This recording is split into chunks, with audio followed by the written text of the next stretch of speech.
taong 1966, Kabasalan, Zamboanga, Sibugay. Noong mga panahong ito, bata pa lamang ako, ay iminulat na ako ng lolo kong antingero at albularyo sa larangan ng lihim na karunungan. Tawagin niyo na lang po ako kabanong sa palayo kong Erning Pusa. Ito ang bansag sa akin ng mga kaibigan ko sa kadahilan ng masyado raw akong maliksi kung kumilos at alisto sa lahat ng bagay. Gaya ng mga pusa, may abilidad daw akong maihahalin tulad rito, sabi ni Lolo Puroy. Tulad ng mga kakayahang makakita sa dilim, matalas sa pakiramdam at kung ano-ano pa. Gayunpaman, dahil sa abilidad kong yon, kung kaya naman hindi nahirapan ng lolo ko na turuan ako sa mga bagay na may kinalaman sa mga pananggalang.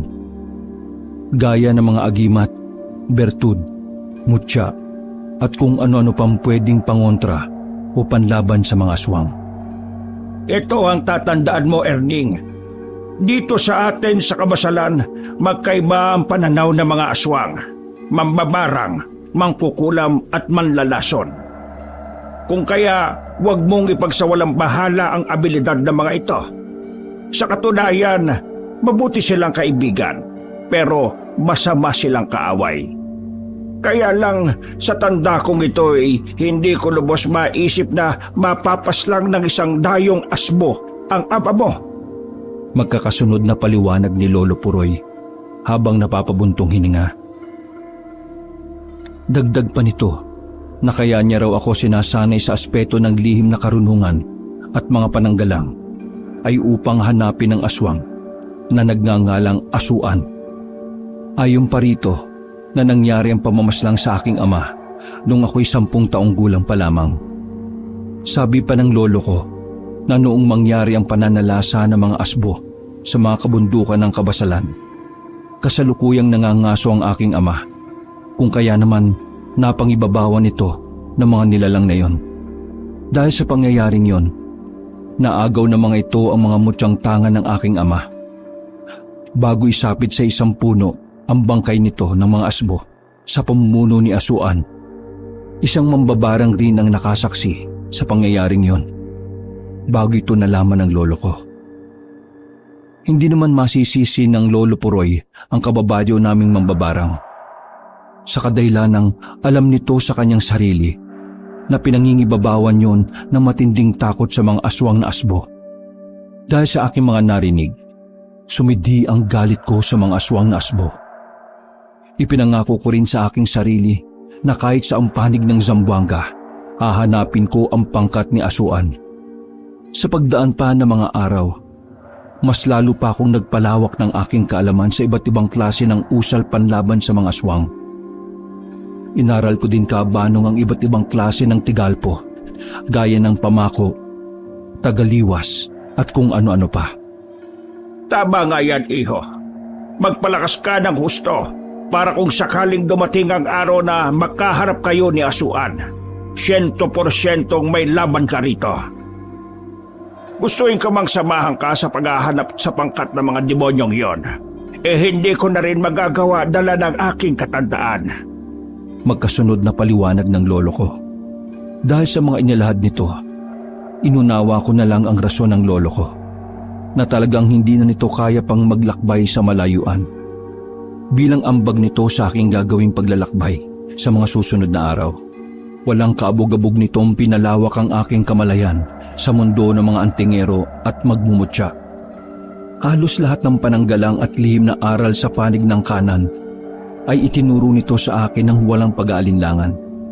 Sa pagdaan pa ng mga araw, naging maayos naman ang lahat. Pakiramdam ko nga sa aking sarili, tila naghalo-halo na ang lakas ng agimat, mutya at bertud ni Lolo Puroy. Tandaan mo, Erning, apo, sa iyong gagawing paglalakbay, maraming nilalang sa mga baring madaraanan mo ang susubok ng iyong kakayahan. Palagi mo ring tatandaan, iho, na hindi lahat ng aswang ay likas na masama. Sa katunayan, ang iba sa kanila ay mas pinili ang tahimik na pamumuhay. Kaya ang may papayo ko lang sa'yo, maging mapagmasid ka sa mga madaraanan mong baryo. Bumalik ka ng buhay sa piling namin ng lola aning mo. Dahil ikaw na lang ang yaman na mayroong kami. Magkakasunod na paliwanag ni Lolo Puroy. Matapos kong marinig ang mga sinabi ng lolo ko, may nahon naman akong tumango rito bilang pagsang-ayon. Kasabay nito, iginugol ko muna ang aking sarili sa pagtulong sa mga ito sa gawaing bahay at panggagamot.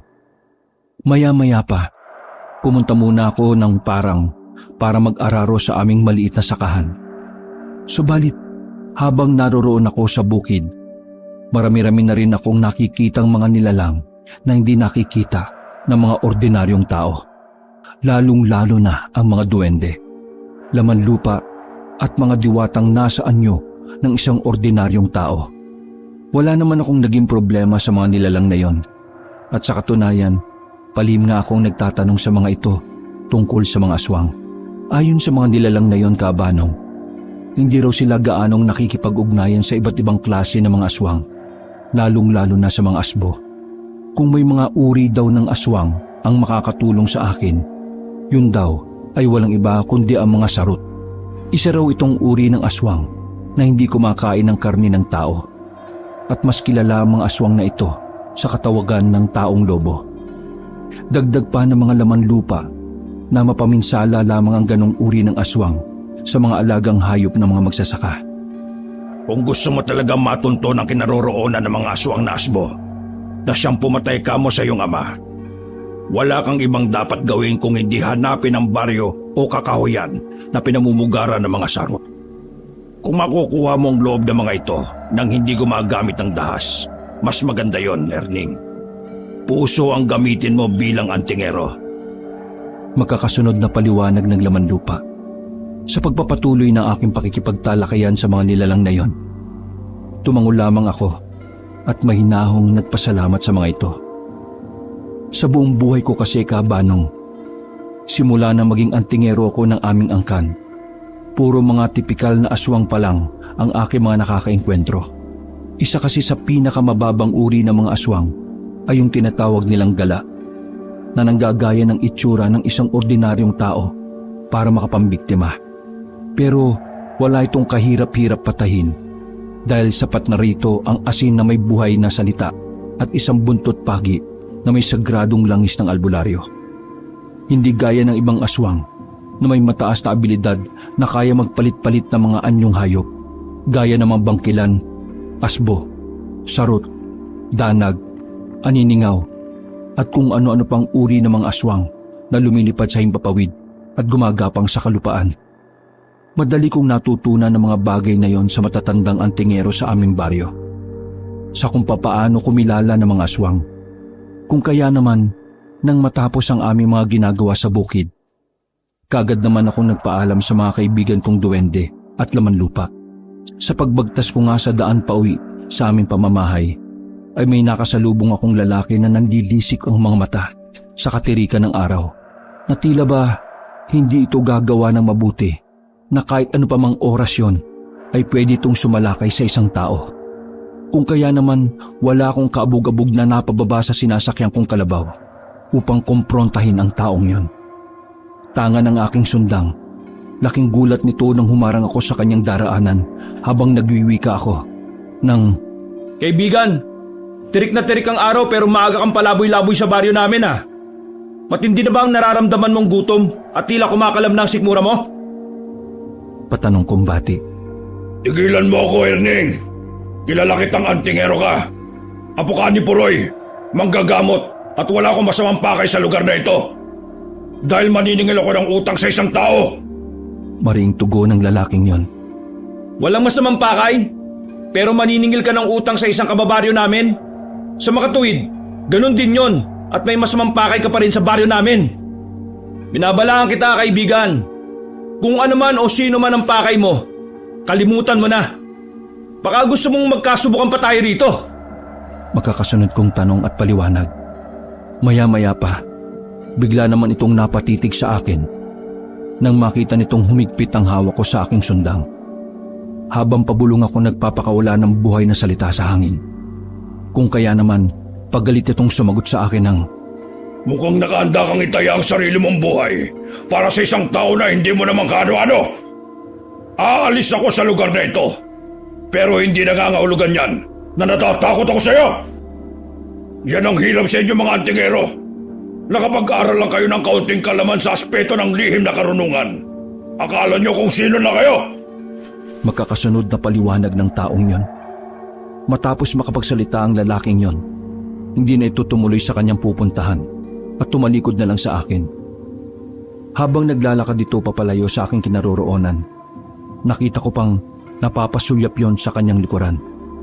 Kaya naman nabatid ko sa aking sarili, nahahanap lang yon ng tiyempo para bumalik. Hindi man ngayon, pero maaaring sa mga susunod na araw. Nang masiguro kong nakalayo na ng husto ang taong iyon, at saka pa lang ako nagpatuloy sa aking paglalakad, hila-hila ang aking kalabaw. Makalipas pa ang ilang minuto, narating ko na ang aming pamamahay at agaran ko nang sinabi kay Lolo Puroy ang aking mga nasilayan sa bukid. Gayon din ang aswang na gala na aking nakasalubong sa daan. Sabay wika nito ng, Kahanga-hanga ang aswang na yung nasa lubong, Erning Apo. Mantakin mong tirik na tirik ang araw nagpapalaboy-laboy ito sa baryo natin. Ibang klase talaga ang aswang ngayon. Wala nang pinipiling oras at araw. Lalabas at gagala sila kung anong oras nila naisin. Pero alam mo, Apo, ang mga aswang na yon hindi lalabas sa kanilang pugad ng walang dahilan. magkakasunod na paliwanag ng lolo ko. Matapos kong marinig ang mga paliwanag ni Lolo Puroy, walang sabi-sabi naman akong napaisip sa inilahad ng nilalang na yon nang masalubong ko ito. Inisip ko tuloy na maaring may nakaalitan yon sa aming baryo o dili kaya'y may nakuhang pag-aari nito na gusto niyang bawiin. Gayunpaman, ipinakibit-balikat ko na lang ang pakay ng nilalang na yon dahil batid ko sa aking sarili na makikita pa naman kami ng aswang na yon sa mga susunod na araw. Makaraan pa ang mga araw habang nagmumuni-muni ako sa aming bakuran. Dahil katatapos ko lang na magtrabaho sa bukid, nang muli ko na namang maalala ang pangkat ni Asuan. Kasabay nito ang pag-alala ng mga elementong laman lupa at duwende tungkol naman sa pangkat ng mga sarot. Kaya naman walang kabog-abog akong nagtanong sa Lolo Puroy kung totoo bang hindi kumakain ng karne ng tao ang mga aswang na yon. Nang marinig naman ng lolo ko ang aking mga katanungan, walang pagdadalawang isip naman itong nagwika sa akin. Totoo ang sinasabi ng mga karangit na lamang lupa, Erning, na hindi mapanganib sa tao ang mga sarot. Sa katunayan, mapanganib lang ang mga ito sa alagang kalabaw, baka at kung ano-ano pang alagang hayop ng mga tao. Madali lang naman kausap ang mga ganong aswang kung mayroong kang pakay sa kanila. Alayan mo lang ang mga ito ng babwira mo makukuha mo na ang impormasyon na kailangan mo. Makakasunod na paliwanag ng lolo ko. Hindi naglaon kabanong nang maipon sa aking isipan ang mga impormasyon na binigay ng karangit, duwende at ng lolo kong manggagamot. Inihanda ko na ang aking sarili sa gagawin kong paglalakbay. Pero bago yon, kailangan ko munang ayusin ang mga aswang na gala sa aming baryo. Isang araw, ewan ko ba kung ano ang nagtulak sa akin at bigla kong naisip ang mangaso sa paanan ng bundok malapit sa aming baryo. Habang binabagtas ko ang masukal na kakahuyan, nang bigla kong nakarinig ng hiyaw mula sa isang tao na humihingi ng saklolo. Kung kaya naman walang kaabog-abog kong sinundan ang tinig na yon. Hanggang sa masilayan ko ang isang mangangaso na sinasalakay ng isang nilalang. Sa maraang kong paglapit sa mga ito, nakita ko ang nilalang na nasalubong ko kumakailan lang na inaatake si Mang Turing. Kung kaya naman walang pagdadalawang isip ko itong sinaklolohan. Habang dinig na dinig ko ang pagsasalita ng aswang na mga katagang, Inayupa kang matanda ka. Ninakawan mo na kami ng kambing. Bumalik ka ba rito? Para muling mag-umitang hindi mo naman pinaghirapan? Gigil na sambit ng aswang na yon. Kaya naman laking gulat ng nilalang na yon nang bigla kong sumagot habang akma nitong kikitlan ng buhay si Mang Turing na siya namang nagpahinto rito habang nagwiwika ako. Teka! Kilala ko yan, kaibigan! Pambihira! Uutasin mo yung tao dahil lang sa isang kambing? Pasigaw kong tanong. Oo, dapat lang utasin ang matandang ito, Erning. Salbahe ang matandang ito. Pati kaming mga aswang na nananahimik ay nilalamangan ng demonyong ito.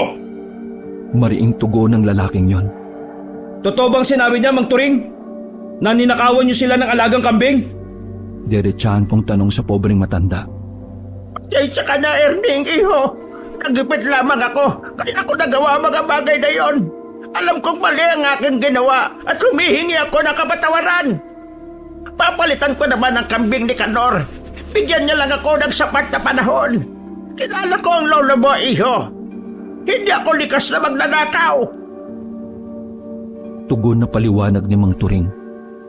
Dagdag pa nito na nagkasakit lang daw ang kanyang anak at dala ng labis na kalituhan kung kaya nagawa niyang pagnakawan ang mga aswang. Dahil sa mga narinig ni Kanor, may nahon naman ako nakipag-usap rito ng lalaki sa lalaki. Nangako rin ako rito na papalitan ko na lang ang ninakaw na kambing ni Mang Turing. Kapalitang kondisyon na hindi ito mananalasa sa aming baryo. Hindi naglaon nagwika naman si Kanor ng mga salitang inaasahan ko na sabay sabi ng, Siguraduhin mo lang ang pangako mo, Erning. Iginagalang ko ang inyong angkan. Pero kapag pag-aari na namin ang ninakaw, ibang usapan na yon. Mariing paalala ni Kanor. Lalaki akong kausap, Kanor. Gaya niyo mga aswang, ang isang magiting na antingero ay may isang salita. Ngayong araw, babalik ako dalang aking pangako. Tugon kong paliwanag.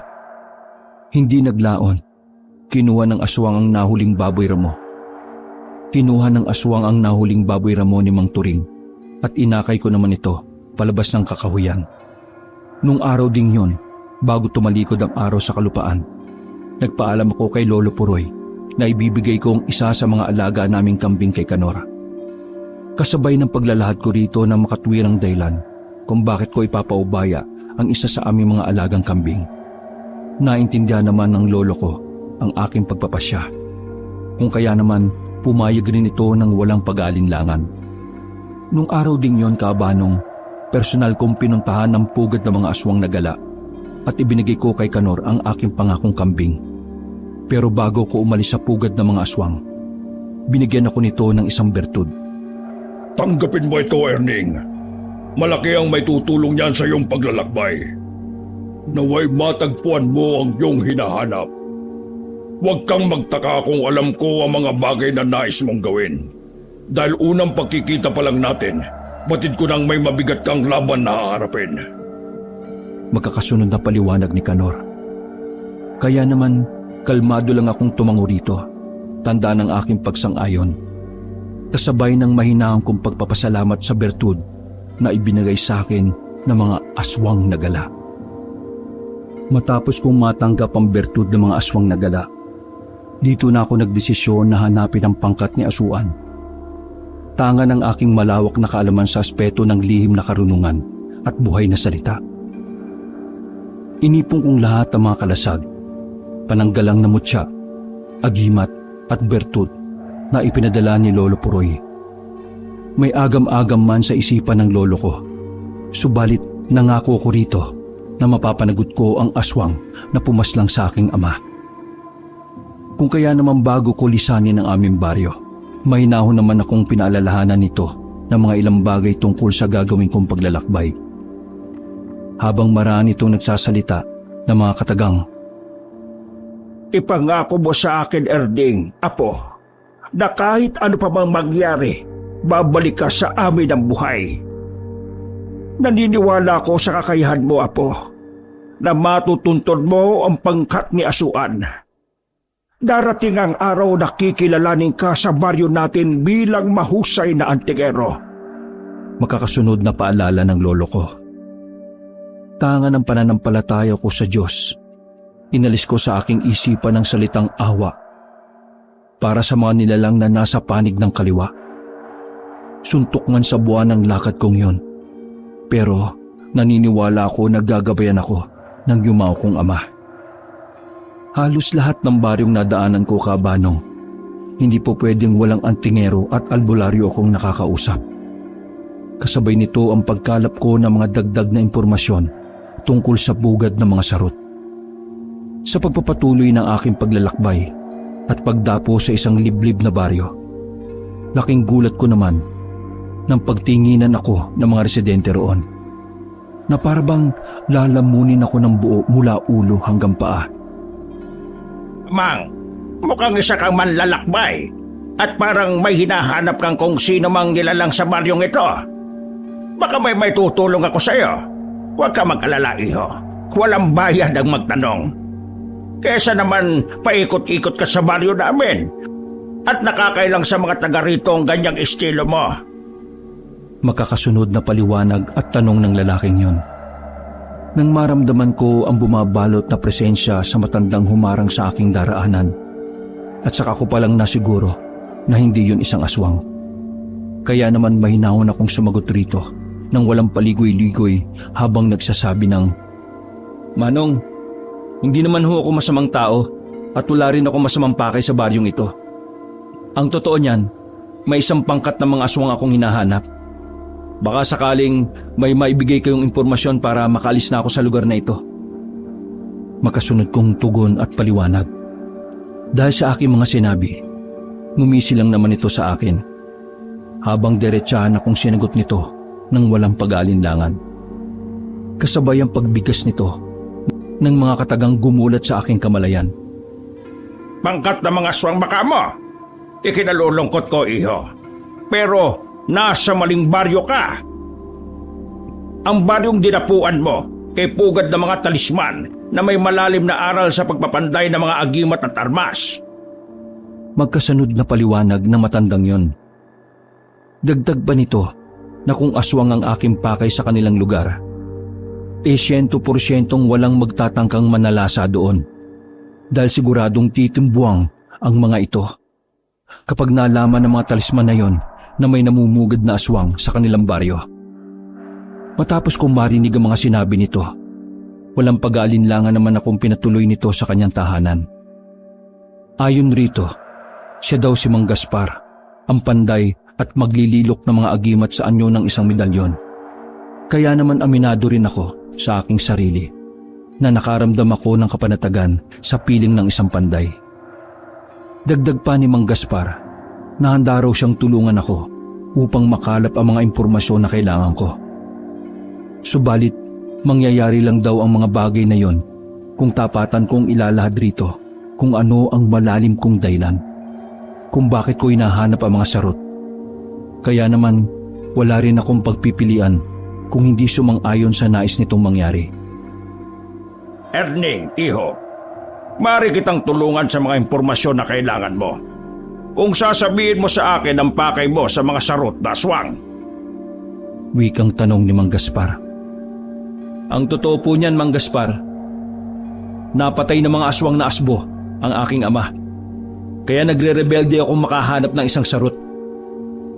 May mga karangit na rin ako nakausap at aswang na gala na ang mga sarot lang daw ang pwedeng makapagdala sa akin sa taong hinahanap ko. Ilang taon na ang nakakalipas. Magkasunod kong paliwanag. Matapos kong mailahad ang tungkol sa pangkat ni Asuan, ang aswang na nakapatay sa aking ama, kalmado naman itong sumagot sa akin ng mga salitang pumukaw sa aking atensyon habang nagsasabi ito ng, Kung pangkat talaga ng mga asbo ang hinahanap mo, harapan ko nang sasabihin sa iyo na hindi sila madaling hanapin o lapitan dahil sa taglay nitong abilidad bilang dambuhalang aso. Kung malapitan mo man ang mga ito, marapat lang na may bertud ka ng mga aswang na gala upang sa gayoy maitago mo ang iyong tunay na wangis at presensya ng isang antigero. Pero dahil desidido kang managot si Asuan sa pagkamatay ng iyong ama, may pupuntahan tayong baryo na minsan ng pinamugaran ng mga asbo. Makakasunod na paliwanag ni Mang Gaspar. Gayunpaman, bilang pag-iingat sa bertud na ibinigay ni Kanor, walang pagdadalawang isip ko itong inilim sa kausap kong panday at antingero. Sabi kasi ng lolo ko, noong bago ko umalis sa aming baryo. May mga bagay daw na kung minsan ay hindi na kailangan pang sabihin sa mga taong ngayon. ko lang nakilala at nakasama. Kaya naman, pinag-ingatan kong mabuti ang bertud ng mga aswang na gala. Habang nasa poder ako ni Mang Gaspar, bahagya akong pinakiramdaman ang galaw ng mga tao sa baryo nito. Sa bawat araw na dumaraan, naging maayos naman ang lahat. Pero lingid sa aking kaalaman, may mga alipin palang aswang ang matandang antingero ang naglilingkod rito ng palihim. Isang gabi, habang nagmumuni-muni ako sa labas ng bahay ng matandang antingero, nang makarinig ako ng kakaibang huni ng ibon sa gabi. Walang ano-ano'y biglang lumabas si Mang Gaspar sa kanyang pamamahay at marahang tumayo sa bakuran habang nananatiling walang imik. Ilang minuto pa ang nakalipas, nakita ko na lang na may dumapong ibon na kulay itim sa braso nito nang itaas niya yon. Base sa aking mga nakikita, kinakausap ito ng matandang antingero habang nagwiwika ng mga katagang.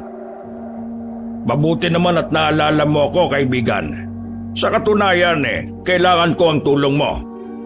Nais kong iparating mo sa pangkat ng mga danag na darating ako sa kanilang baryo sa mga susunod na araw. Mariing giit ni Mang Gaspar sa ibon na yon. Sa paglipad ng ibon na yon, kapansin-pansin sa mga mata nito ang kapulahan na halos kulay dugo na. Kung kaya naman, mahinahon akong nagtanong kay Mang Gaspar kung anong klase ng ibon ang dumapo sa kanyang braso.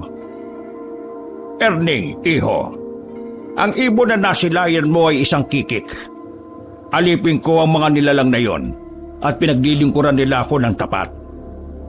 Sa katunayan, iho, maraming pakinabang ang mga kikik sapagkat maaari kang magpadala ng mensahe sa mga ito sa iba't ibang baryo na pugad ng mga aswang. Makakasunod na paliwanag ni Mang Gaspar. Dagdag pa nito na ang mga kikik ay isang uri ng mga aswang na nasa anyo ng isang itim na ibon. Inilalabas lang daw ang mga nilalang na yon, ang kanilang wangis bilang aswang kapag may mga taong naghihingalo at malapit ang panawan ng buhay. Dahil sa aking mga narinig, aminado ko kabanong sa aking sarili na marami pa palang klase ng aswang ang bibihirang masilayan ng isang ordinaryong mata ng tao. Makalipas ang tagpong yon, napapaisip na naman ako tungkol sa sinabi ni Mang Gaspar sa kikik na dadayo raw kami sa pugad ng mga danag. Nung una, inakala kong ordinaryong tao o pangalan ng baryo ang danag. Pero nagkamali ako, kabanong. Dahil ang tinutukoy pala na matandang antingero ay hindi isang tao o ngalan ng baryo. Bagkus, isa rin itong uri ng mga aswang na mapanganib sa isang inosenteng tao. Subalit ayon sa matandang kumukup sa akin, wala naman raw akong dapat kabahala sa pangkat ng danag. Naniniwala kasi ito na hindi basta-basta sumasalakay sa isang tao ang mga aswang na yon nang walang kadahid-dahilan. Erning, iho, handa ka na bang makita ang iba't ibang klase ng aswang? Sa susunod na araw kasi, nais kong dumapo tayo sa pugad ng mga danag. Alam mo na, baka sakaling may isa sa mga ito ang makapagturo sa kinaroroonan ng mga sarot. Wala namang masama kung magbabaka sakali tayo, hindi ba? Paliwanag ni Mang Gaspar. Nasa inyo po yan, Mang Gaspar. Kilala kayo ng mga aswang na yon at alam niyo po ang kanilang abilidad. Kaya lang, ang iniisip ko po, baka pagdating natin roon magulantang ang mga ito. Siyempre, kapag nagulantang ang mga nilalang na yon, 100% maghahamon ng mga ito ng isang duelo. Yan po ang paalala ng lolo puroy ko. Yan po ang paalala ng lolo puroy ko sa akin na ang isang pabor na maaari kong hingin sa isang aswang ay dumadaan muna sa isang duelo. Paliwanag ko. Nang marinig nito ang aking mga sinabi, tumitig lang naman ito sa akin mula ulo hanggang paa. Sabay wika ng mga katagang gumulat sa aking kamalayan. Habang kalmadong sumagot siya ng, Sa tingin ko naman, iho, hindi ka nagpakadalubhasa sa pag-aaral at pagpapalawak ng lihim na karunungan. Kung isa kang mangmang na antingero, hindi ba? Bilang maglililok ng mga agimat, piling mo siya ang tangan mo sa iyong paglalakbay at iilang sandata Tama bang hinuha ko, iho? Makakasunod na tanong at paliwanag ni Mang Gaspar. Kaya naman napangiti lang ako rito. Para makuha ko ang aking ninanais sa mga danag, inihayag ko na ang aking sarili sa kung papaano makipagduelo sa mga nilalang na yon. Sa pagdaan pa ng mga araw, tinuruan ako ni Mang Gaspar sa aspeto ng pisikal na kumbate gamit ang dala kong mutyang ngipin ng kalabaw. Kung gusto mong magtagumpay sa mga danag, gamitin mo ang mutyang ngipin ng kalabaw na tangan mo. Suntukin mo ang punong yon hanggang sa mabali ang katawan nito. Mariing paalala ni Mang Gaspar. Sabay turo sa isang puno sa kanyang bakuran.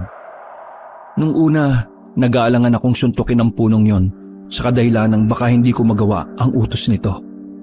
Kung kaya naman, walang kaabog-abog akong nilapitan nito, sabay marahan na bumulong ng, Walang imposible sa isang antingero na buo ang loob at determinado na makuha ang kanyang dinadais.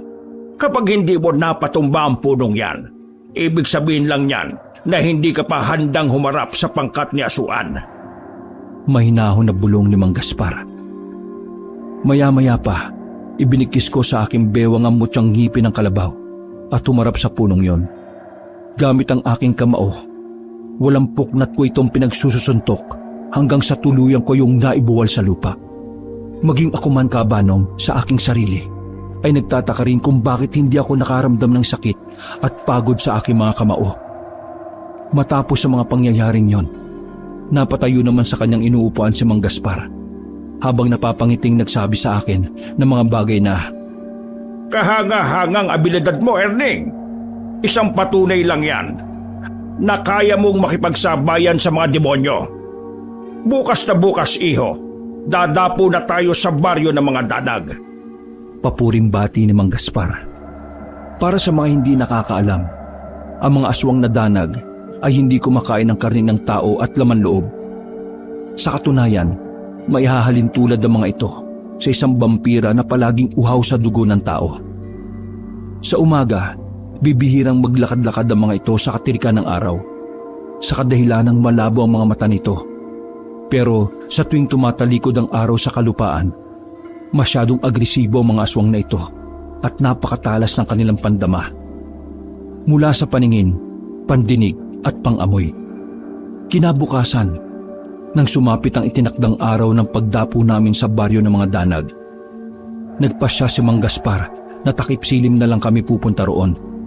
Sa kadahilanang kung umaga kami darating doon, 100% raw na walang haharap sa amin. Sa puntong yon, Kabanong, sumang-ayon naman ako sa nais nito. Dahil alam ko sa aking sarili na si Mang Gaspar ang mas higit na nakakakilala sa mga aswang na yon. Sa paglipas pa ng mga oras, naghabilin to sa akin na kapag naroon na kami, manatili lang daw akong kalmado at pakiramdaman ang galaw ng mga nilalang na yon. Sa tuluyang pagtalikod ng araw sa kalupaan, binigtas na namin ang daan papunta sa baryo ng mga danag.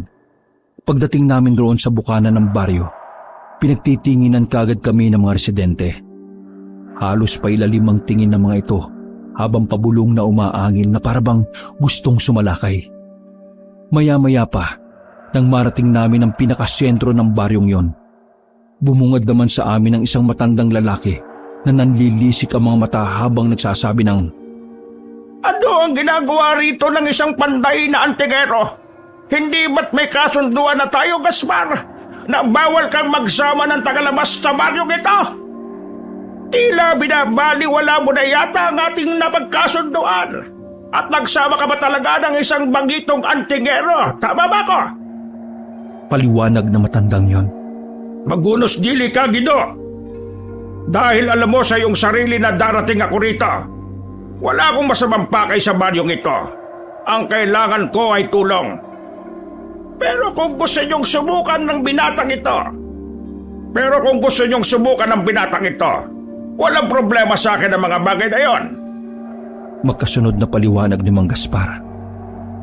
Ilang minuto pa ang lumipas, laking gulat ko na lang nang may magsalitang boses mula sa aking likuran. Habang pasigaw itong nagsasabi ng mga katagang gumulat sa aking bisyo. Kung kaya naman pumaling ako ng bahagya sa aking likuran. Inonong Gido, Napakayabang naman ang matandang yan. Nag-aral lang ng kaunting kaalaman sa aspeto ng lihim na karunungan akala mo kung sino na. Kung makapagsalita, akala mo siya na ang pinakamalakas na antingero sa buong Zamboanga. Makakasunod na kutya at sambit ng lalaking yon. Nang mapagtanto kong palusob na ito kay Mang Gaspar, walang sabi-sabi ko itong sinalubong ng aking kamao. Kung kaya naman nang dumapo rito ang aking kamao, laking gulat ni Mang Guido nang tumilapon yon ng ilang metro at napabigkas ito ng... Malas na kasama mong antingero, Gaspar. Kunay nga na wala kayong masamang pakay sa lugar na ito. Ikaw, iho, ano ang pangalan mo? At mukhang biyasa ka sa paggamit ng mutsang ngipin ng kalabaw. Batid mo ba na ang iyong sinuntok ay isa sa aking mga tapat na disipulo? Pero hindi na yun mahalaga. Hali kayo, Gaspar. Doon natin pag-usapan ng mga bagay-bagay na gusto niyong maalaman. Makakasunod na paliwanag ni Mang Guido. Hindi naglaon nang makapasok kami sa pamamahay nito. Tumambad sa akin ang malalaking garapon na puno ng dugo. Gayunpaman, hindi ko na lang ito binigyan pa ng pansin. Dahil ang mahalaga sa akin ay malaman ang pugad ng mga asbo at sarot. Sa gitna ng aming pag-uusap, mahinahon namang nakikinig si Mang Guido sa aking mga saloobin. Kung kaya naman, tinapik ako nito sa balikat habang nagsasabi ng... Alam mo, Erning, traidor talaga ang mga asbo. Sa katunayan, walang sinasanto ang mga ito. Kahit mga kapwa nila aswang pinapatay ng mga yon, basta tumaliwas sa kanilang paniniwala. Mariing paliwanag ni Mang Guido. Dagdag pa nito na isang malupit na pinuno raw si Asuan at wala itong pinipiling antingero o albularyo. Basta nakaharang sa kanyang daraanan, hindi ito magdadalawang isip na pumatay ng tao. Matapos mailahad sa akin ni Mang Guido ang kalupitan ni Asuan, mahinaw nitong sinabi sa akin ang lahat ng kanyang nalalaman sa mga asbo. Sa kung paano ko malalapitan ng mga aswang na yon sa kanilang kuta. Kung ako sa iyo, Erning, iho, suyurin mo muna ang mga baryo at hanapin mo ang pugad ng mga bangkilan. Ang mga bangkilan ay isa ring uri ng aswang na nasa anyo ng isang mabangis na baboy ramo. May hahalintulad sila sa mga haribudon na sinusuyod ng mga kagubatan para manginain. Malaki ang ugnayan ng mga bangkilan at sarot. Kung makukuha mo ang tiwala at simpatya ng pinuno ng mga ito na nagngangalang Tonyo, mas maganda. Sa ngayon, kahinaan lang at abilidad ng mga asbo ang kaya kong ibahagi sa iyo bilang tulong sa pagpatay ng mga ito sa iyong ama. Magkakasunod na paliwanag ni Mang Guido. Sad pa ni Mang Gaspar sa akin na kahit papaano, hindi naman raw nasayang at napunta sa walang kabuluhang bagay ang pagdapo namin sa baryo ng mga danag. Tanggap ko rin naman sa aking sarili na yun lang ang tulong na may bibigay sa akin ng mga aswang na yon. Malaking bagay na rin para sa akin ang impormasyon na nakalap ko kaysa naman sa wala. Kung kaya naman bago kami umalis sa baryong pugad ng mga danag, walang pagdadalawang isip na naghabilin si Mang Guido sa kanyang mga disipulo. Paraanin niyo sila at hayaan niyong makalabas sila sa baryong ito! Mariing habilin ni Mang Guido. Subalit sa kalagitnaan ng aming paglalakad, isang danag ang humarang sa aming daraanan palabas ng baryong yon. Habang gigil na nagwiwika ito ng mga katagang gumulat sa aking kamalayan. Dahil sa ginawa mong pagsapak kay Omeng, nabasag ang panga nito at nabalian ng leeg. Kaya ayon, isa na siyang malamig na bangkay. Mariing giit ng lalaking yon. Umalis ka sa daraanan namin, demonyo ka. Dapat lang yun sa kaibigan mong hangal at mapangahas. Baka gusto mo isunod kita sa kanya.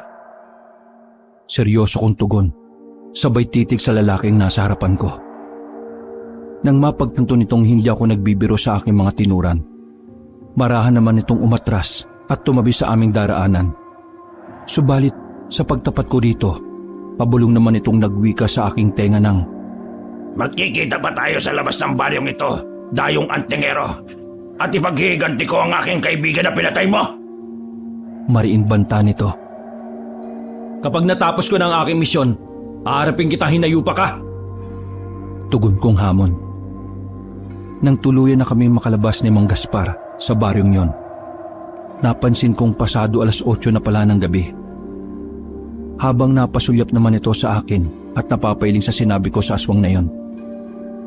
Ang ako sa iyo katapangan, iho. Tila wala ka ng takot kay kamatayan. Buong buo rin ang determinasyon mong pumatay ng aswang. Papuring sambit ni Mang Gaspar. Habang binabagtas namin ang daan, bigla naman itong napatanong sa akin ng ilang bagay tungkol sa mga bangkilan na sinabi ni Mang Guido. Habang mahinahon itong nagsasabi ng mga katagang hindi ko naman inaasahan, sabay wika ng, Erning, iho, sa paroroonan mo sa kuta ng mga bangkilan, maaring hindi na kita masamahan. Pero huwag ka mag-alala. Pagagabayan kita sa mga alaga kong kikik. Huwag ka mag-alala, iho. Dahil malaki ang may tutulong nila sa iyo. Sila rin ang magiging tagapaghatid ng mensahe sa akin sa mga gagawin mong paglalakbay. Paliwanag ni Mang Gaspar. Sa puntong yon, tumango naman ako rito, tanda ng aking pagsang-ayon. Dagdag pa nito na sapat na raw ang aking kakayahan para pagbayarin ang nilalang na pumaslang sa aking ama. Sa pagdating namin sa pamamahay ni Mang Gaspar, napansin ko sa bubungan nito ang isang pangkat ng mga kikik. Base sa aking mga nakikita, tila may dalang mensahe ang mga ito para sa matandang antingero. Walang sabi-sabi, nang bigla na lang sumipol si Mang Gaspar at kasunod nito ang pagbaba ng mga kikik na yon sa lupa ng bakuran niya. Maya-maya pa, laking gulat ko na lang na magmula sa pagiging ibon, nagpalit anyo ang mga ito bilang mga aswang na nanlilisik ang mga mata. Dahil sa pangyayaring yon, tumitig lang naman ang mga ito sa akin. Nasa bilang ko ay nasa 6 na aswang. Hindi naman nagulat si Mang Gaspar sa ginawang yon ng mga nilalang, gawa ng disipulong alipin niya ang mga ito. Ano ang dala niyong mensahe para sa akin, mga kaibigan? Diretsang tanong ni Mang Gaspar. Subalit, bago sumagot ang isa sa mga ito, napansin na matandang antingero na napasulyap sa akin ng isang aswang, na tila may pag-aalinlangan ang mga nilalang na yun sa akin. Kung kaya naman, biglang nagwika si Mang Gaspar ng mga salitang nagpakalma rito. Huwag kang matakot sa kanya, Rodrigo, dahil kaibigan ko ang binatang yan at hindi siya isang kaaway. Sa katunayan, hindi kayo ang pakay niya. Bagkus, tutulungan natin siya sa kanyang planong pagiganti sa pangkat ng mga asbo. Paliwanag ni Mang Gaspar. Yun nga po ang aming sadya rito sa inyo, Mang Gaspar. Dahil may sigalot na namumuo sa pagitan ng bangkilan at sarot. Lumikas na rin sa isang baryo mga bangkilan at nagtayo ng komunidad sa isang masukal na kakahuyan na sakop ng lugar na yon. Kung pakay ng iyong panauhin ay ang tribo ng mga sarot, ngayon pa lang sasabihin ko sa inyo na hindi sila madaling malapitan. Paliwanag ni Rodrigo. Dahil sa mga inilahad ng kikik na yon, aminado ko sa aking sarili na nakaramdam ako ng pagkadismaya. Sa puntong yon, bigla kong napaisip kung sino ang aking uunahing puntahan, kung ang mga bangkilan ba o sarot. Erning, iho, huwag kang panghinaan ng loob dahil lang sa mga sinabi ng disipulo kong aswang. Tandaan mo, iho, gaya nating mga tao, walang masama sa isang nilalang na nasa panig ng kaliwa ang magsabi ng katotohanan. Higit sa lahat, kung ito'y para na rin sa iyong ikabubuti. Isa pa, mahigi na rin ang ganito dahil nalaman natin ang mas maaga ang kaganapan sa mundong ginagalawan ng mga aswang. Paliwanag ni Mang Gaspar. Matapos kong marinig ang mga sinabi nito, kalmado naman akong tumango rito bilang pagsang-ayon. Sa puntong yon, matapos mailahad ng mga kikik ang kanilang mensahe sa matandang antingero, walang paligoy-ligoy na bumalik ang mga ito sa kanilang anyo at sabay-sabay nagliparan palayo sa amin. Sa paglipas ng magdamag, umusbong ang panibagong umaga para sa lahat na punong-puno ng pag-asa. Subalit, ang mga inilahad ng aswang na yon noong nakalipas na gabi ay hindi mawaglit-waglit sa aking isipan. Kung kaya naman, kinausap ko ng masinsinan si Mang Gaspar habang katatapos lang nitong magluto ng aming agahan. Nang marinig nito ang aking mga sinabi, Sumang-ayon naman ito sa aking pasya na hanapin ang pangkat ng mga bangkilan. Buo na pala ang pasya mo, iho. Bueno, kailan mo ba gustong lumakad? Para naman kahit papaano maihanda ko na ang mga gamit na kakailanganin mo. Diretsang tanong at paliwanag ni Mang Gaspar. Kung maaari ho sana sa darating na araw ng Biyernes. Batid ko kasi na hindi madaling mahanap ang pangkat ni Mang Tonyo. Tugon kong paliwanag. Hindi naglaon nang marinig nito ang araw ng aking paglalakbay. Marahan itong tumayo sa kanyang kinauupuan at pumasok sa kanyang silid. Makalipas pa ang ilang minuto, bitbit na nito ang isang maliit na lumang baul. Habang ako naman ay nanatiling walang imik. Halos wala rin akong kaide-ideya kung ano ang nilalaman ng baul na yon. Kung kaya naman nang ipatong ito sa lamesa na matanda, marahan itong binuksan ng baul sa aking harapan. Walang sabi-sabing inilabas nito ang isang bagay na balot ng telang itim habang dahan-dahan itong binubuklat. Maya-maya pa kabanong, tumambad sa aking harapan ang isang punyal na gawa sa purong tanso na halos may bahid pa ng mga natuyong dugo. Ayon kay Mang Gaspar, isa raw yung mutya ng kampana na nasa anyo ng metal na pinanday niya ng mahabang panahon upang maging punyal. Dagdag pa nito sa akin na ang punyal na yon ang kanyang ginagamit noong kabataan niya sa pagpatay ng mga aswang. Yun rin daw ang dahilan kung bakit kinatatakutan siya ng mga kikit kapag nasa kamay niya ito.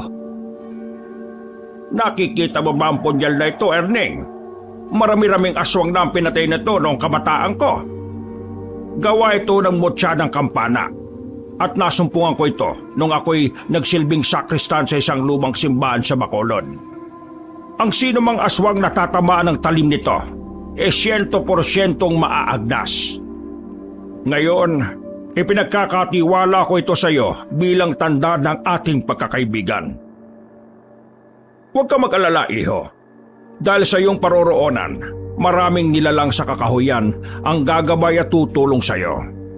Basta magtiwala ka lang sa iyong sariling kakayahan. Paliwanag ni Mang Gaspar. Makakaasa po kayo na pag-iingatan ko ang punyal na inyong pinanday sa loob ng mahabang panahon. Nagpapasalamat rin ako sa inyo dahil sa dinami-rami ng taong nagtatangan ng lihim na karunungan. Kayo talaga ang nakalaan na tutulong sa akin para sa minimithi kong paghiganti. Magkasunod kong tugon at paliwanag. Dahil sa mga tinuran nito, aminado ako sa aking sarili na naantig ako sa matandang antingero. Bukod kasi sa kinupkup ako nito, hindi ko rin may pagkakaila ang mga kabutihang naitulong nito sa akin simula nung araw na dumating ako sa kanilang baryo. Sa pagdaan pa ng mga araw, naging maayos naman ang lahat at gaya ng aking mga nakasanayan sa poder ni Mang Gaspar, patuloy pa rin naghahatid ng balita ang mga kikik na alipin nito.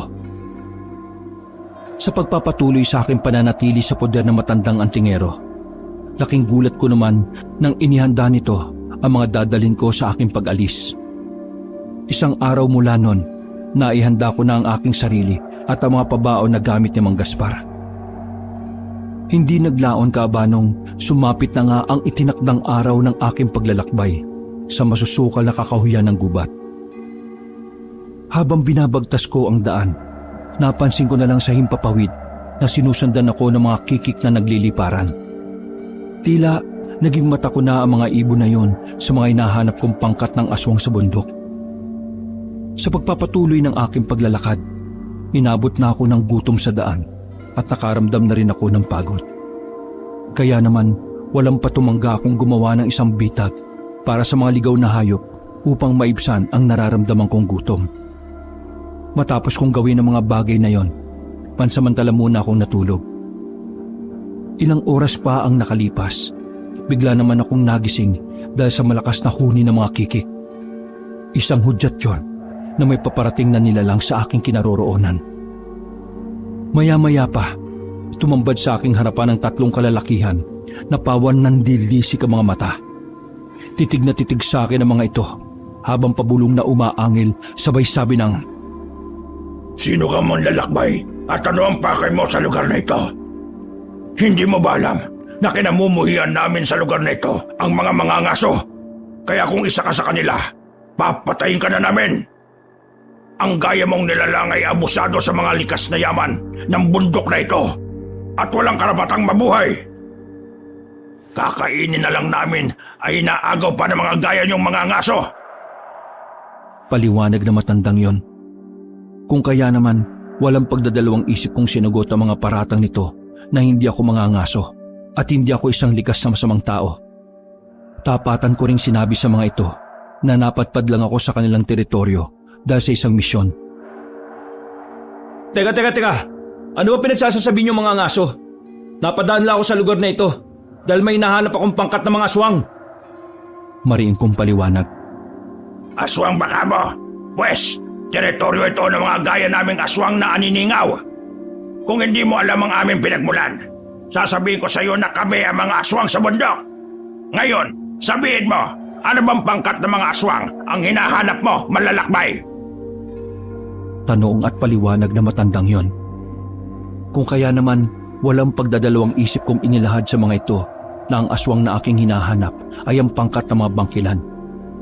Nang marinig nito ang aking mga sinabi, mahinahon naman itong nagsalita ng mga katagang gumulat sa aking kamalayan.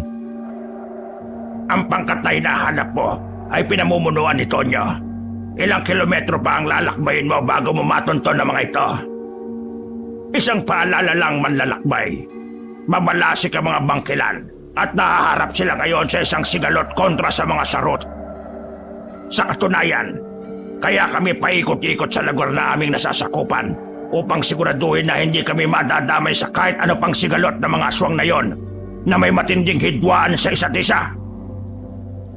Paliwanag na matandang yon. Dahil sa aking mga narinig, kalmado naman akong humingi ng paumanhin sa mga ito. Hindi dahil sa natatakot ako sa mga nilalang na yon, kung hindi dahil sa nagambala ko ang mga ito. Kasabay ang pagkakaroon ng agam-agam sa isipan ng mga ito na isa akong mga ngaso. Nang makuha ko ang simpatya ng mga nilalang na yon, sumang-ayon naman ako na sumama sa kanilang komunidad. Sa pagbagtas namin ng daan, narating ko ang lugar ng mga ito sa isang liblib na kakahuyan. Sa bukana pa lamang ng lugar na yon, Kabanong, tumambad na sa akin ang pangunahing kinakain ng mga ito, na pawang mga ligaw na hayop sa kagubatan. Ito ang aming komunidad, manlalakbay. Hindi kami kumakain ng karne ng tao. Bagkus, puro karne ng hayop. Wala rin kaming balak manalasa ng mga baryo. Bilang pinuno ng mga aniningaw, alam ko sa aking sarili na kahit kailan, hindi kami tatanggapin ng umiiral na lipunan ng mga tao. Siya nga pala, manlalakbay. Pasensya ka na kung pinaratangan kitang abusadong mga ngaso. Akala ko nung unay nag-iisa ka lang sa iyong paglalakbay, pero nagkamali ako dahil may mga kikik ka palang kasama. Paliwanag ng nagpakilalang si Manong Arsing.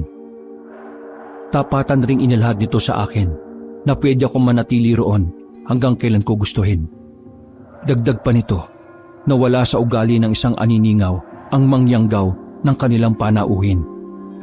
Kung kaya naman, aminado ako sa aking sarili na totoo mga sinasabi nun sa akin ni Lolo Puroy at Mang Gaspar, na hindi lahat ng mga aswang na makakatagpo ko sa aking paglalakbay ay likas na masama at marahas sa mga antingero. Dahil tulad ng mga ordinaryong tao, may pusong busilak rin ang iba sa mga tao na marunong magpahalaga sa buhay ng isang tao. Dito ko rin naintindihan na ang ugali ng mga aswang na kapag wala kang ginagawang masama sa mga ito, 100% hindi ka rin nila gagawa na masama. Makalipas pa ang 2 araw na pamamalagi ko roon sa poder ni Manong Arsing, binigyan ako nito ng isang bertud ng aniningaw. Dagdag pa nito na ang bertud na yon ay nagtataglay ng doble-dobling kabal o yung kunat ng balat sa katawan. Kung kaya naman ang pagkupkop sa akin ng mga aswang na aniningaw ay labis ko ring ipinagpasalamat kay Manong Arsing. Kaya nang maihanda ko na ang aking sarili, buong-buo na rin ang loob kong harapin ang mga aswang na may kaugnayan kay Asuan. Sa pag-alis ko sa poder nila Manong Arsing, patuloy kong sinuyod ang kagubatan. Habang sina Rodrigo naman ay nasa anyo ng isang ibon na nagsisilbing mata ko sa himpapawid. Kung kaya naman, kampante rin akong maglakbay para matunto ng kuta ng mga bangkilan. Halos lahat ng madaanan kong bungang kahoy sa gubat ay ginagawa kong pamatid gutom sa aking paglalakad. Palagi ko ring inilalagay sa aking isipan ang mga habilin na matandang aniningaw. Nasa loob ng kagubatan, maraming mababangis na nilalang ang susubok sa aking kakayahan at katatagan bilang antingero.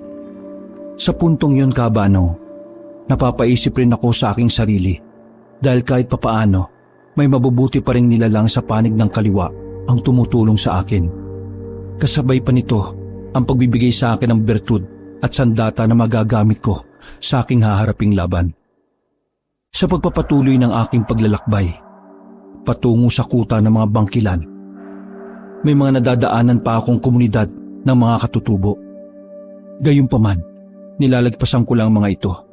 Total, hindi naman sagabal ang mga ito sa aking daraanan.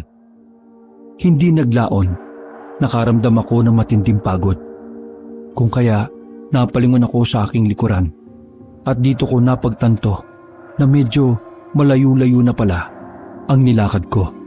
Dala ng pinaghalong gutom at pagod, bigla naman akong napasandal sa isang matayog na puno. Habang ang pangkat ni Rodrigo ay nakadapo sa mga puno at tila nagmamasid sa buong paligid. Ilang minuto pa ang nakalipas, hindi ko na malaya na nakatulog na pala ako. Naalimpungatan na lang ako nang maramdaman kong may mga yabag na papunta sa aking direksyon. Maya-maya pa, humuni ng humuni ang mga kikik na tila ba nararamdaman ng mga ito ang mga paparating na nilalang. Sa puntong yon, Kabanong, marahang kong hinugot sa aking tagiliran ang punyal na pabaon ni Mang Gaspar. Habang sina Rodrigo nooy lumapag sa lupa at nagpalit anyo bilang mga aswang na nanlilisik ang mga mata. Nakatitig ang mga ito sa isang direksyon at tila naghihintay sa kung ano ang mga susunod na kaganapan. Kaya naman dahan-dahan akong napatayo sa aking hinihigaan, sabay sigaw sa paligid.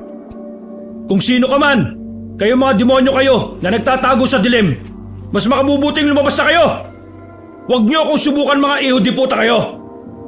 Maring kong sigaw habang maigpit kong hawak ang aking punyal.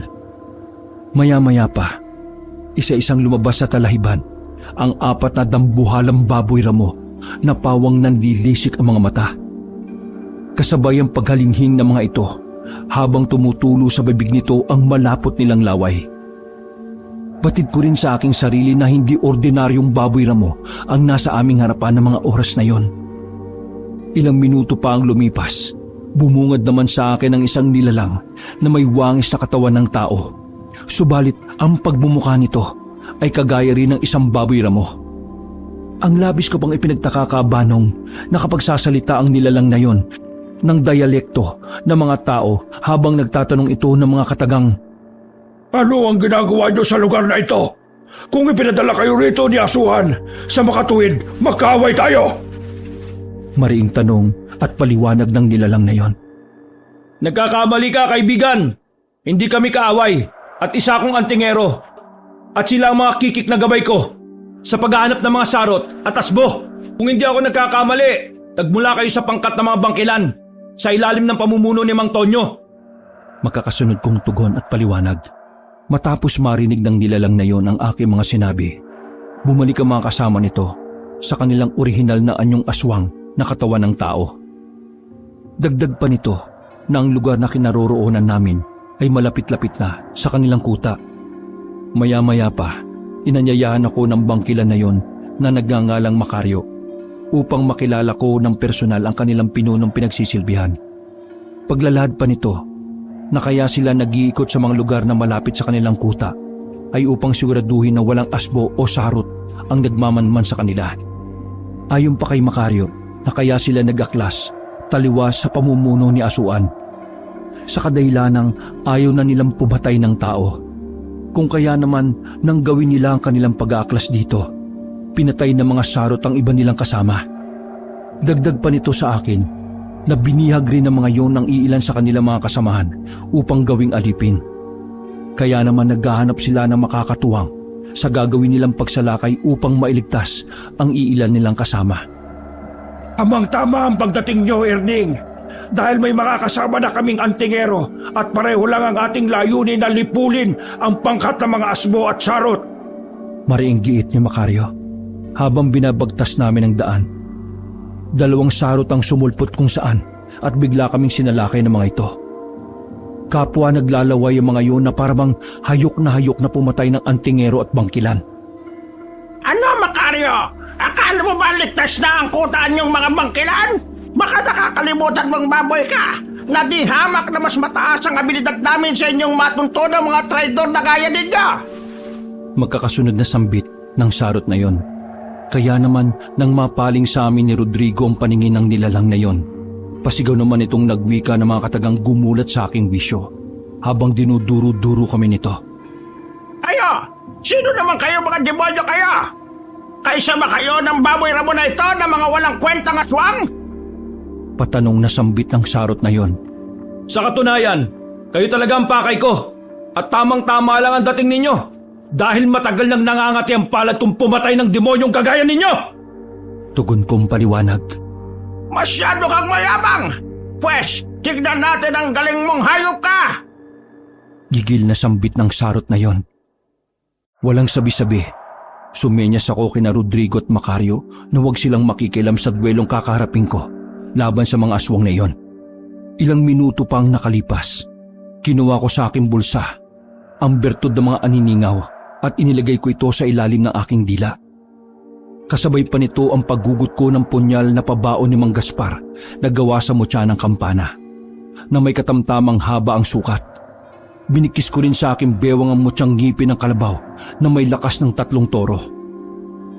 Sa pagsalakay ng 2 aswang na yon, nanatili lamang akong kalmado sa aking kinatatayuan at hinayaan ko ang mga ito sa kung ano ang kaya nilang gawin sa akin. Sa pagtama ng mga kuko nito sa aking dibdib, laking gulat ng mga nilalang na yon na wala man lang akong tinamong pinsala sa katawan. Kasabay ng pagwika ko na mga katagang gumulat sa mga ito habang nakangisi. Ha? Yung ba ang pinakamalakas yung pag-atake? Ha? Mahinang-mahina ang opensang ginawa nyo? Pwes, umanda kayo. Ako naman ang aatake at pupugutan ko kayo ng ulo mga demonyo kayo! Magkasunod kong tugon. Sa isang iglap lang, napangibabawang ko ang 2 aswang na yon at nang mahawakan ko ang mga ito, laking gulat ni Macario nang paisa-isa kong inundayan ng saksak ang mga ito, sabay tarak ng aking punyal sa leeg ng 2 sarot. Sa tuluyang paghiwalay ng ulo ng mga ito sa kanilang katawan, walang sabi-sabi kong isinabit sa mga magkahiwalay na puno ang mga ulo ng 2 aswang na yon upang magsilbing babala sa mga sarot at asbo ng mga has na kalabanin ako. Hindi ko sukat akalain na ganun pala kalakas sa mga tinatangan mong pananggalang at sandata, Erning. Mantakin mo, 2 sarot magkasabay mong pinatay at pinugutan ng ulong walang pag-alinlangan. Sambit ni Macario. Hindi naglaon, nagpatuloy na kami sa paglalakad papunta sa kuta ng mga bangkilan. Makailang minuto pa ang nakalipas, narating din namin ang pugad ng mga ito. Sa bukana pa lang ng lugar na yon, hindi may pagkakaila na organisado ang galaw ng mga aswang na naninirahan doon. Subalit, ang labis na nakaagaw ng pansin sa akin, ang isang nilalang na nakagapo sa puno, habang hinahagupit ito ng isang matipunong lalaki ng latigong puno ng tinik ang dulo at pahiyaw yung umaatungal sa sakit. Tama na! Itigil mo na ginagawa mong demonyo ka! Mga Yudiputa kayo, mga bangkilan! Mga traidor! Kapag nakawala ko rito, ubusin ko kayo, mga hinayupa kayo! Mata lang ninyo ang walang latay, mga lintik kayo! Makakasunod na sambit ng nilalang na yon. Sa pagpapatuloy ng aking panonood sa nilalang na nakagapos, hindi ko maiwasan ang mapangiti dahil sa mga pinagsasasabi nitong walang kabuluhan. Nawala ang konsentrasyon ko sa nilalang na yon nang may magsalitang boses mula sa aking likuran. Macario, sino sila? At bakit ka nagsama ng mga tagalabas? Baka mamaya'y pakawala ang mga yan ni Asuan para ubusin ang ating lahi. Patanong na bati na matandang yon. Nagkakamali po kayo, Pinunong Tonyo. Siya po si Erning, isang antingero at manlalakbay. Gaya natin, hinahanap rin niya ang pangkat ni Asuan. Sa katunayan, habang binabagtas namin ang daan papunta rito sa kuta natin, may nakaengkwentro kaming 2 sarot.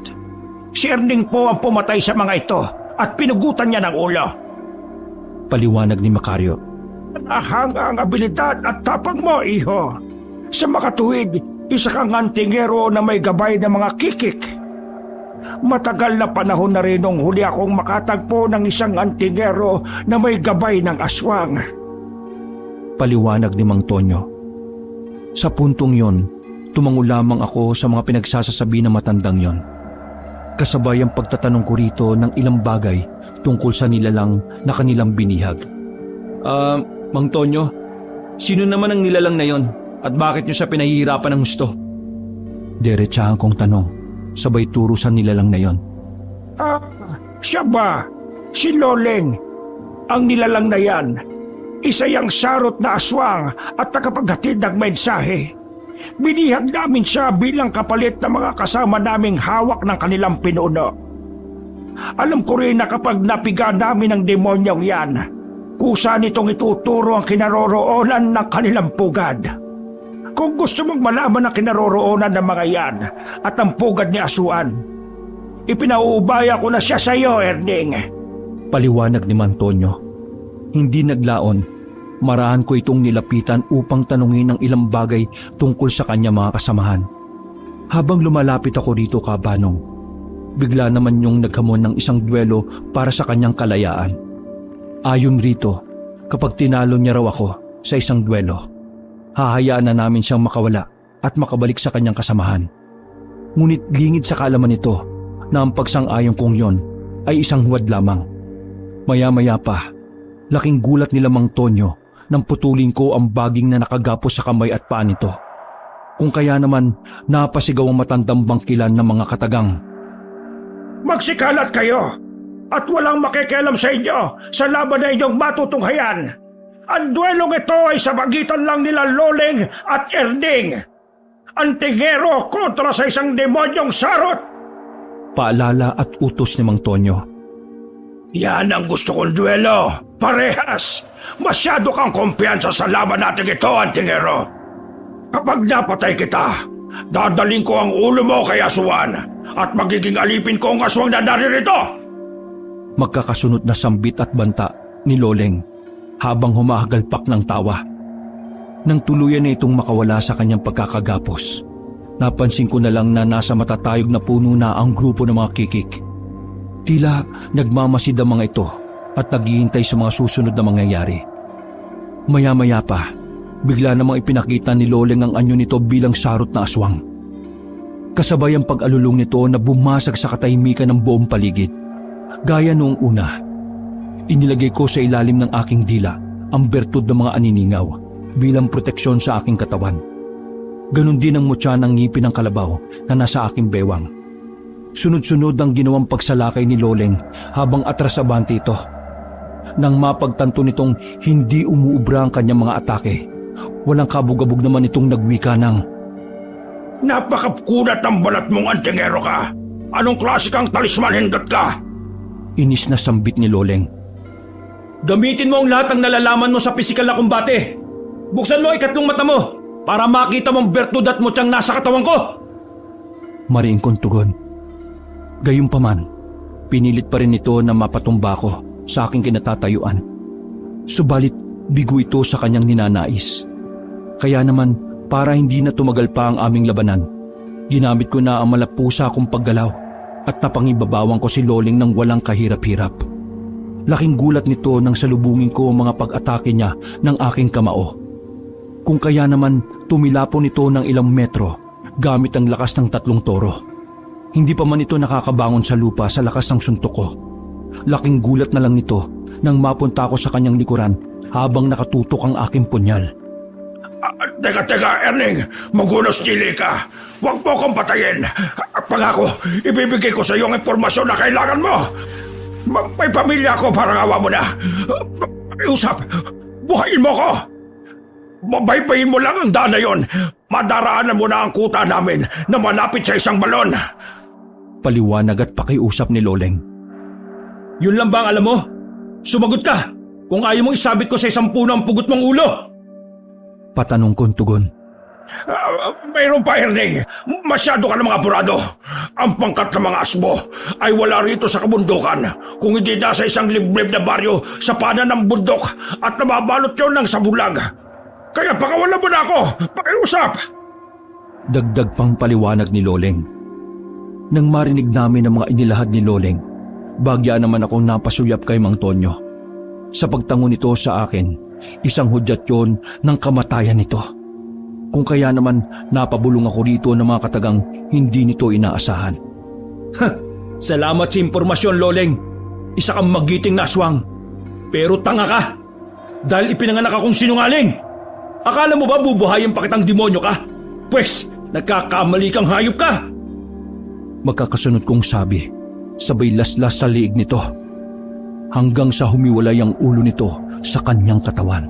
Matapos ang insidenteng yon, inutos ni Mang Tonyo na ilibing ang bangkay ni Loleng at isabit sa puno ang pugot na ulo nito.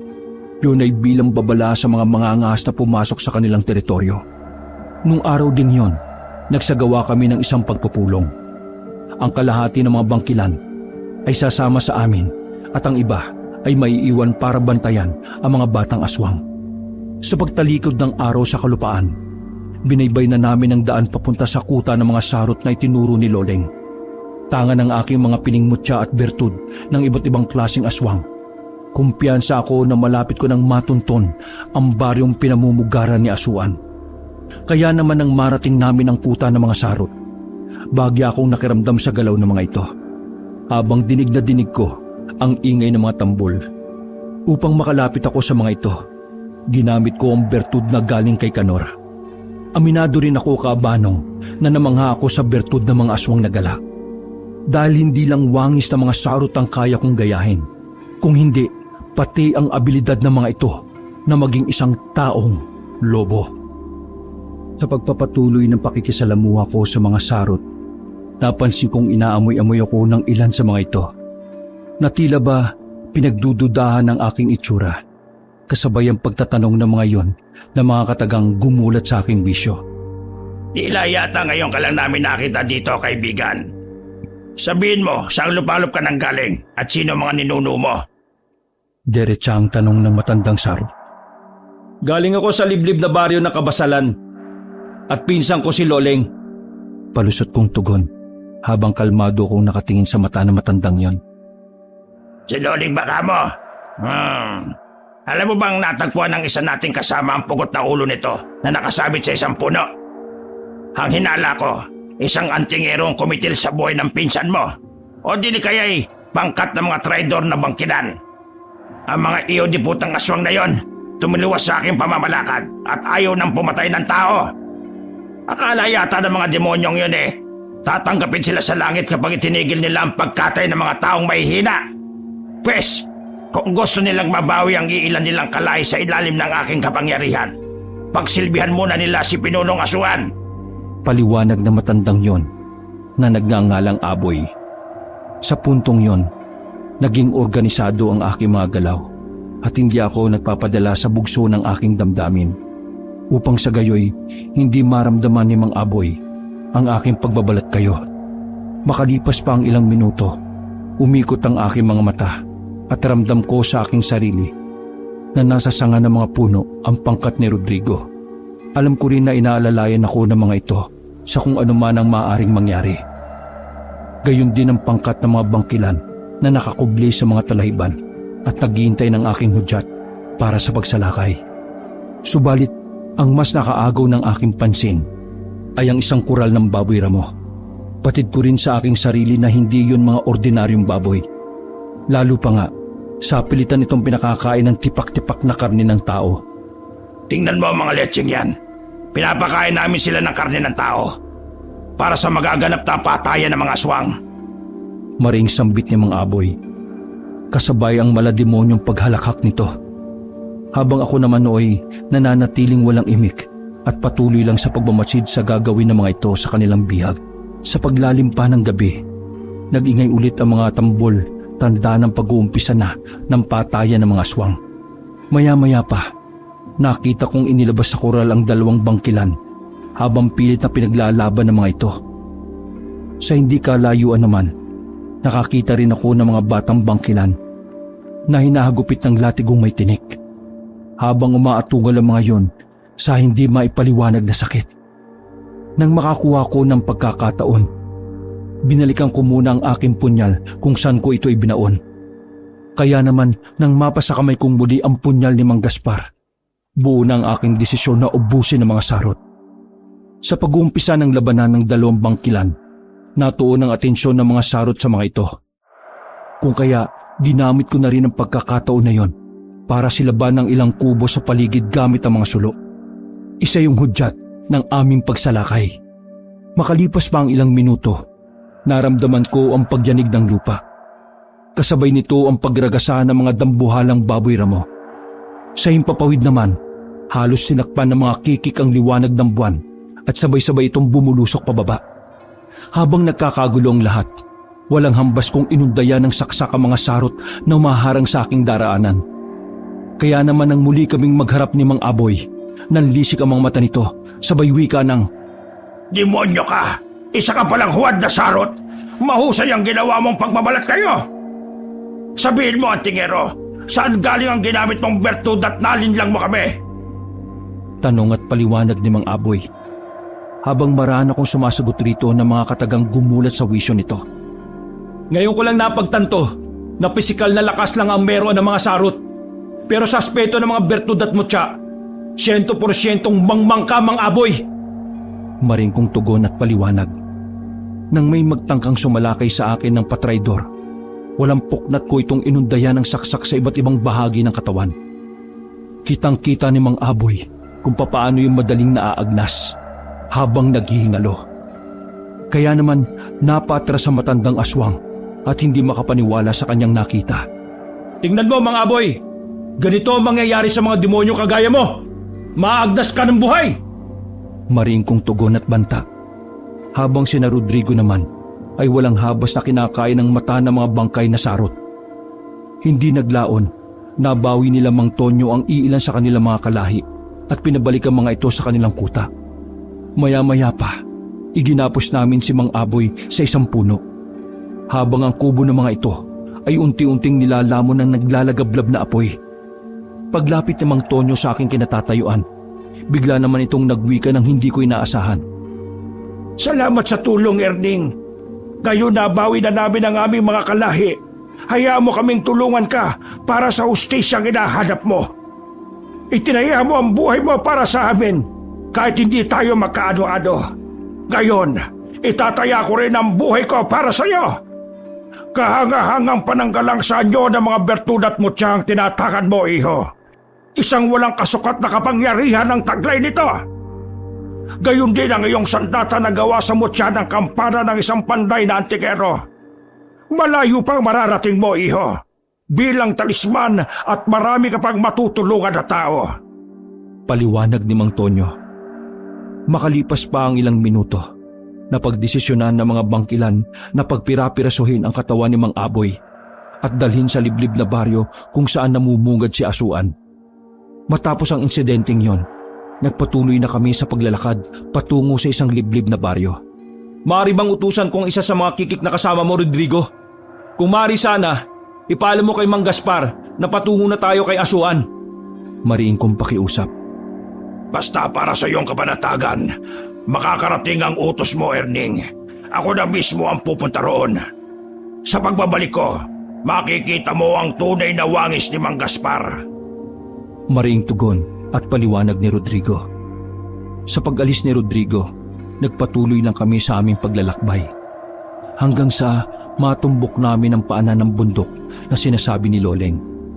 Sa puntong yon, nagbalat kayong tao ang mga kasama kong aswang habang nagkukubli kami sa mga matataas na talahibhan.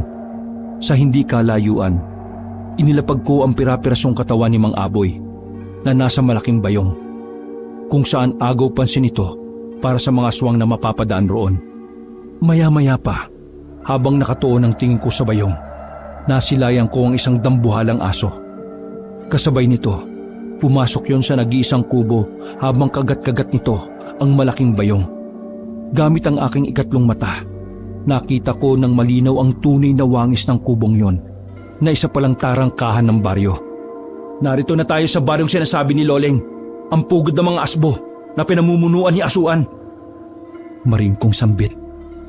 Sa puntong yon, napaisip naman ako kung papaano babasagin ang puder na nagsisilbing proteksyon ng baryong yon. Kung kaya naman, ginamit ko ang usal na itinuro ni Lolo Puroy at Mang Gaspar kung papaano basagin ang sabulag at puder ng isang asbo. Sa pagpapatuloy ng ginagawa kong pagpapakawala ng mga buhay na kataga, laking gulat ko nang matakpan ng liwanag ng buwan mula sa kalangitan. Sa pagtingala ko sa himpapawid, isang dambuhalang nilalang ang paikot-ikot roon. Halos natatakpan nito ang sinag na nagmumula sa buwan. Sa marahang pagbaba nito sa lupa, laking gulat ko na lang nang magpalit ito ng anyong tao. Kasabay ng pagsasalita nito ng mga katagang gumulat sa aking kamalayan. Lumabas na kayo riyan, Erning, iho. Narito na ako para tumulong sa inyo. Mariing sambit ng nilalang na yon. Mang Gaspar, isa rin ho kayong aswang? Paano nangyari yun? Patanong kong bati. Matagal na, iho. Isa talaga akong panday na antingero na may dugo ng isang kikik at ungo. Sa katunayan, ginagamit ko lang ang abilidad kong ito sa mga taong karapat dapat tulungan kagaya mo. Siya nga pala, nabasag mo na ba ang poder ng baryo ni Asuan? Makakasunod na tanong at paliwanag ni Mang Gaspar. Dagdag pa nito, magiging madali ang laban naming yon kontra sa mga asbo. Kaya naman wala nang dahilan para panghinaan pa ako ng loob. Maya-maya pa, sabay-sabay na kaming lumapit sa kubong nakita ko. Kasabay nito ang pagsambit ni Mang Gaspar ng isang inkantasyon. Ilang minuto lang ang dumaan kabanong, nabasag nito ang puder at sabulag ng mga asbo. Kaya naman napahinto ang mga nilalang na yon sa ginagawa nilang pagdiriwang. Sa paglapit ng isang asbo, mariin naman itong nagwika ng mga katagang gumulat sa aking kamalayan. Akalain mo nga naman, may mga panauhin pala kaming antingero at mga hangal na aswang. Sabihin niyo, ano ang pakay niyo rito at mukhang maling baryo ang inyong inapakan? Patanong na bati ng matandang yon. Sa puntong yon, marahan naman akong sumagot rito ng patanong kung siya ba ang hinahanap kong nilalang na matagal ko nang gustong mapatay. Manong, mawalang galang nga po. Ikaw ba si Asuan? Kung hindi ikaw ang aswang na hinahanap ko, maaari bang paraanin mo kami? Diretsahan kong tanong. Subalit, imbis na sumagot ang matandang yon, ngumisi lamang ito sa akin na parang demonyo at nanlisik ang mga mata. Sabay turo sa isang direksyon at nanatiling nakaharang sa daraanan namin. Kung kaya naman, nang mapansin kong napakuyumang palad nito, alam ko sa aking sarili na aatake yun sa akin. Kaya walang sabi-sabi ko itong binato ng tigalpo. Sa pagsubasob nito sa lupa, napatras naman ang ibang asbo. Kaya naging alisto mga kasama kong aswang. Magaling ang ginawa mo kay Kaambo, antingero. Pero hindi ako nasisindak sa mga usal mong walang kwenta. Ako nga pala si Asuan, ang hinahanap mo. Pero nakakalungkot lang dahil nasa maling baryo ka, antingero. At dito na kayo mamamatay, mga iho di puta kayong lahat. Ang lupang inaapakan nyo ay teritoryo ko. Patayin silang lahat at wala kayong ititirang buhay kahit sino sa mga yan. Makakasunod na sambit at utos ni Asuan. Sa isang kisap mata lang, nagkagulo ang lahat ng aswang laban sa aswang. Bangkilan at kikik kontra sa mga asbo. Kahit saang lupalop ako mapatingin, walang puknat na nakikipagpatayan ng mga kasama kong aswang. Gamit ang aking mga pananggalang, walang habas kaming nagsagupaan ni Asuan. Kasabay nun, ipinaalala ko rito ang antingerong pinatay niya sa kabundukan ng Kabasalan. May isang dekada na ang nakakalipas. Akala ko isang matandang hukluban na makakaharap ko sa duelo. Pero nagkamali ako dahil ang Asuan na kaharap ko ngayon ay isang matipunong binata. Mariin kong paliwanag. Marami ang namamatay sa maling akala, antingero. Gaya ng ama mong pinatay ko. Sayang, magaling sanang talisman, pero mangmang sa ibang bagay. Salamat sa iyong ama, dahil napanatili ko ang aking kabataan dahil sa tinatangan niyang bertud na puyo ng dagat. Makakasunod na paliwanag at pangungutya ni Asuan. Tandaan mo, Asuan, sa isang taong nagigante, wala itong pinipiling lugar. Basta kung saan tayo mag-abot, doon kita ibubuwal. Kukunin ko rin sa katawan mo ang bertud na ninakaw mo sa aking ama. Dahil pag-aari yan ng aming angkan. Dugot pawis ang pinuhunan ng mga ninuno ko dyan. Tugon ko at banta. Gayunpaman, gumisi lang naman si Asuan, kasabay ng sunod-sunod nitong pagsalakay. Makalipas pa ang ilang minuto, pinagsama-sama ko sa aking katawan ang bertud ng aniningaw, aswang na gala at mutyang ngipin ng kalabaw. Nang mapagtanto ni Asuan na dihado na siya sa laban, nagtangka na itong tumakas. Ngunit sa kasamaang palad, naharang ito ng mga kikik at bangkilan. Habang kinakaladkad naman ito ni Mang Gaspar papalapit sa akin, patuloy pa rin itong nagpupumiglas. Hindi ko alam kung ano ang lakas na pumapalob sa aking sistema at nagawa kong itaas si Asuan habang hawak ito sa kanyang ulo. Sa marahan kong pagbunot ng aking punyal, binulungan ko pa ito ng mga katagang. Hindi ba't sinabi ko sa iyo kanina, anuman ang mangyari, kukunin ko ang bertud sa katawan mo para ibalik sa aming angkan.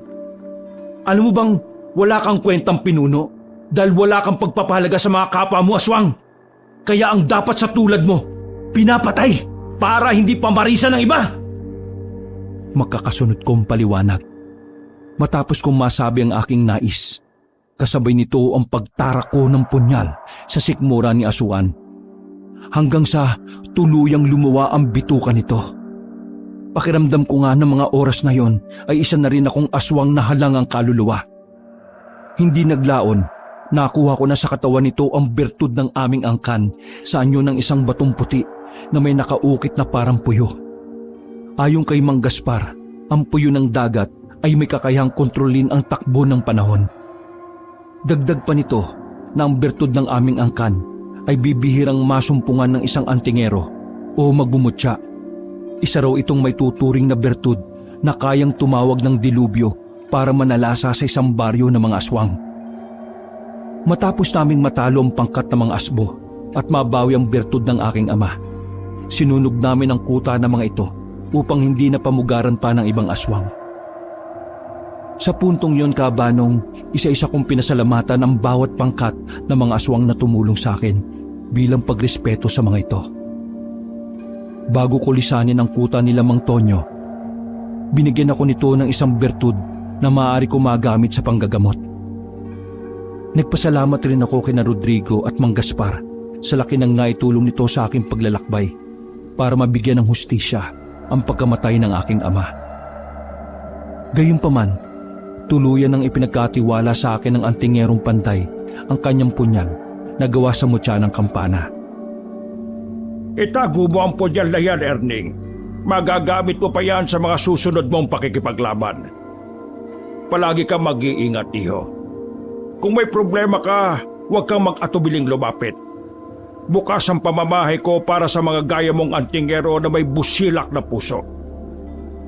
Paliwanag ni Mang Gaspar. Sa pagbagtas ko ng daan pabalik sa aming baryo, dinaanan ko pa rin ang mga aniningaw. Gaya ng aking inaasahan, kusang ipinagkatiwala ni Manong Arsing sa akin ang bertud ng kanilang angkan. Sa mahaba-haba kong paglalakbay, narating ko rin ang aming baryo. Aminado rin ako sa aking sarili na malaki ang ipinagbago ng itsura ko, dala ng aking mahabang paglalakbay. Salamat naman sa Diyos, Erning, apo, at ibinalikan niya ng buhay sa amin. Hindi na kita tatanungin sa ginawa mong paglalakbay dahil kita naman sa itsura mo na marami kang natutunan. Patanong na bati ni Lolo Puroy. Matapos itong makapagsalita sa akin, ibinigay ko rito ang bertud ng puyo ng dagat na ninakaw ni Asuan sa aking ama, na nagsilbing mitya ng buhay nito. Kung kaya naman nang makita yun ng lolo ko, ngumiti lang naman ito. Alam niya sa kanyang sarili na nagtagumpay ako sa aking paglalakbay at nabigyan ko pa ng katarungan ang pagkamatay ng aking ama. Pero habang nabubuhay ako, Kabanong, Hinding-hindi ko makakalimutan ang mga salitang binitiwan ni Asuan sa akin na nasa maling baryo ka. Wakas,